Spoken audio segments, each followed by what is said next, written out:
சங்கியாய் சங்கியாய் மாறிய சீமானை பார் அப்படின்னு தான் இந்த காணொலியை பார்க்கும் பொழுது சொல்லணும்னு தோணுது.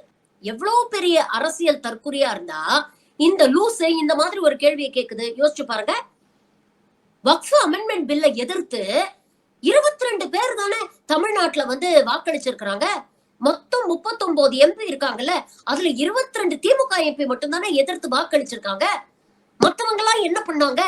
அத பத்தி ஏதாவது தெளிவான தரவுகள் இருக்கா அப்படின்னு கேக்குது இந்த பைத்தியம். DMK 22, Congress 1, CBI, CPM, VCK தலா 2, அதுக்கப்புறம் ஐயுஎம்எல் 1, எம்டிஎம்கே 1, மொத்தம் 39.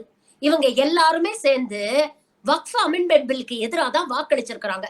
2 நாளாக சமூக வலைதளங்களில் இததான் தலைப்பு செய்தியா இருக்கு, வைரல் ஆயிட்டு இருக்கு. அப்படி இருந்தும் இந்த அரசியல் தற்குறி இப்படி பேசுதுன்னா இவனுடைய சீக்ரெட் அஜெண்டா என்ன? டாக்டர் தமிழிசை சவுந்தரராஜன் சொன்ன மாதிரி யாருடைய டீம் பார்ட்னரா இந்த சங்கி செயல்படுது அப்படிங்கறத இப்போது புரிஞ்சிட்டு இருப்பீங்கன்னு நினைக்கிறேன். தமிழ்நாட்டு உறுப்பினர்கள் மொத்தம் 39 உறுப்பினர்கள், 22 பேர் தான் எதிர்த்து வாக்களிச்சிருக்காங்க.